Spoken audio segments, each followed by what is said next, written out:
Hi, and welcome to Jan's Views on Crime. The Stockport trial, Rudakabana pleads guilty. Now, a few days before the court case on Monday was due to take place, it was said that he was actually going to be pleading guilty to the charges. Most of us, I should imagine, were like, what? Really? And I think in my last video, I did show those sentiments and say those sentiments. Now, we're talking about somebody who targeting young girls at the Heart Space, which is a dance studio in Southport, Merseyside. He was 17 at the time, and he killed 3 children and injured 10 others, 8 of whom were children. So I've got something I want to show you right now. And here I have some footage of him on the day. Now, was he phoning for the cab that picked him up?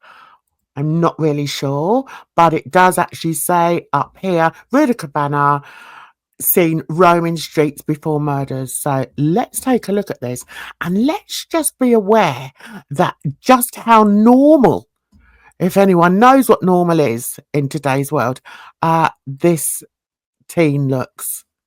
Look at him strolling around.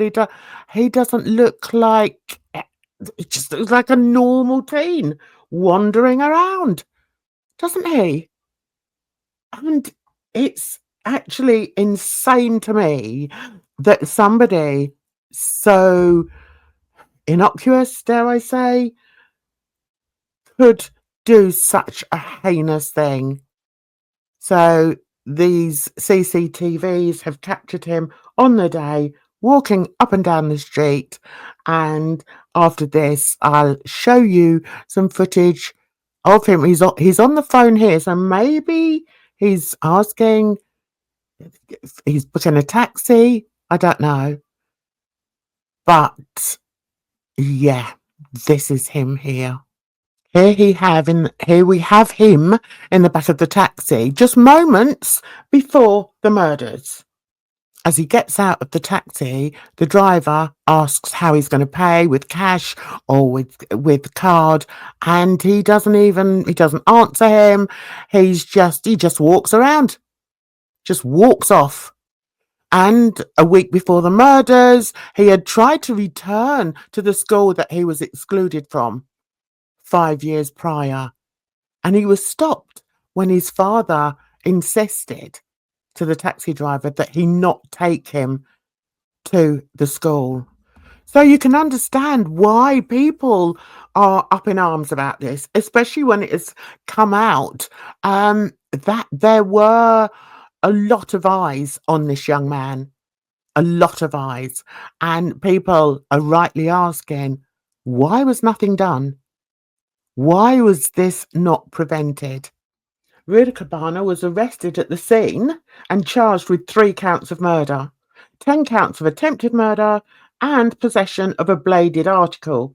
He was later separately charged under the Biological Weapons Act 1974 and Terrorism Act 2000 in relation to the possession of ROCKIN and a military study of an Al-Qaeda training manual.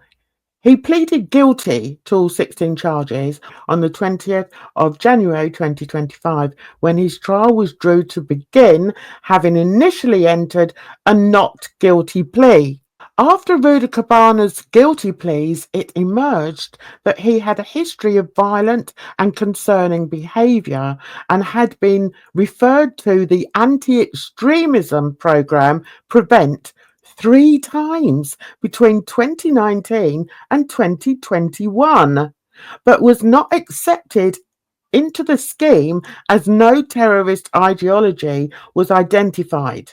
Do you know, that's quite interesting because I've read quite a lot about what he had actually been getting up to in his childhood and in the days leading up to this. So that's quite an interesting bit there, because this organization that's called Prevent, which I think is probably self-explanatory, didn't do what they were meant to do, and that was to prevent something like what happened on that day to those children. So let's look at what police found while searching Axel Rudakabana's home the day after the Southport stabbings. A number of items were discovered at the home the day after he carried out the killings of the 3 children. Police searched his home in Old School Close Banks, but it soon came to a halt when officers found a container of a material they suspected to be. So that is the picture of it here, and this is obviously what they found in there. Those searching at Rudakabana's bedroom also found a machete in a scabbard. I don't know what a scabbard is, and a set of arrows to be used with a bow and arrow. Police also discovered documents about Nazi Germany, the Rwandan genocide, the wars in Chechnya and Somalia, punishments in slave plantations, and remote-controlled car bombs. Oh my God. He also had a PDF file on Al-Qaeda training manual. So these are the set of arrows that they found in his bedroom, alongside a quantity of bottles with matches attached to the necks, were also found in the living room. Now, this is what we have to remember, guys, is this is actually the day after. This is the day after when the public were being told that this was not a terrorist attack.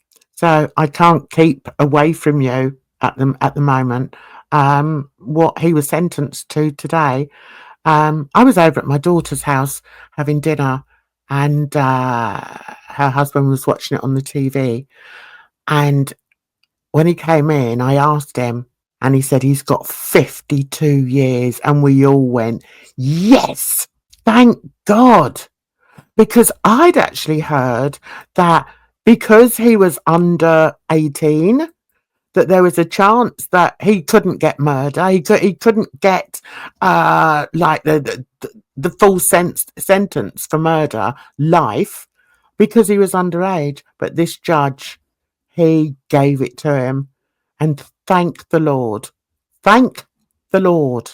Home Secretary Yvette Cooper announced an inquiry into the attack, saying that there were so many signs of how dangerous Rudakabana was. She added that Rudakabana admitted to having carried a knife more than 10 times, yet the action against him was far too weak. Prime Minister Keir Starmer said the failure of state institutions in the Southport case frankly leaps off the page, and he will not let any deflect from their failure. I jolly well hope so. Rudakabana first became known to a range of local agencies due to anxiety, social isolation, and challenging behaviour in 2019. At school, teachers had concerns about his behaviour from when he entered year 9 at around 13 or 14 years of age. He was permanently excluded from Range High School in Formby around 2019 after telling Childline that he was being racially bullied and was bringing a knife into school to protect himself. In court on Thursday, the prosecutor said that On October 4th, 2019, Rudakabana contacted Childline and asked, "What should I do if I want to kill somebody?" It is not known if he was being bullied or if he ever brought a weapon into the school while he was a pupil. He received a youth justice referral order for the assault, a measure. Okay, after his exclusion, he returned to the school and assaulted someone with a hockey stick.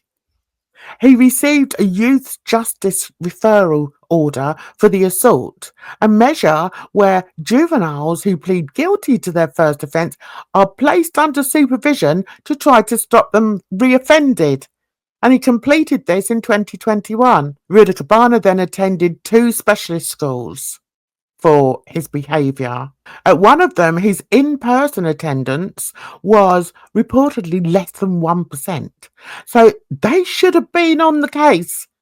They should have been on the case. 3 referrals to prevent scheme. Now, in December 2019 and April 2021, he was referred to the government counter-extremism scheme prevent 3 times amid concerns over his fixation for violence. Speaking on Tuesday, Cooper said his referral followed evidence that he was expressing interest in school shootings, in the London Bridge attack, the IRA, MI5, and the Middle East. On each occasion, Rudakabana's case was assessed by counter-terror police, but not then sent for specialist support, she said. Some of these people should be hanging their heads in shame, I'm sorry, but they should be. The Home Office has since established that too much weight was placed on the absence of ideology without considering the vulnerabilities to a radicalisation of taking account of whether he was obsessed with massacre or extreme violence. I think that's quite obvious. Lancashire Police had a series of interactions with Rudakabana from 2019. In October 2019, police received a call from Childline after Rudakabana had called them saying he was being bullied. So we've heard that one. Officers spoke to Rudakabana, where he admitted bringing the knife to school. Police also spoke to his school. In early November 2021, police were called to Rudakabana's address, where he became distressed when a stranger knocked at the door. His parents contacted the police after he calmed down and advised no attendance or intervention from police was needed. In November 2021, his father called police after an argument where Rudakabana had kicked his father and damaged his car. Police attended, but his father did not want to prosecute. In March of 2022, his mother called the police to report him missing from his home. Police officers found him on a bus after the driver called the police because he didn't pay for a ticket. He was found in possession of a knife during a search by police and was taken home and placed in the care of his parents. See, this is where they're all failing. They're all failing. It's like one party is passing him on to another party, and another party is passing him back to the police, and then the police are taking him back to the parents. Yeah, just look after him, okay? It's insane, and yet they all know of what was going on in his head.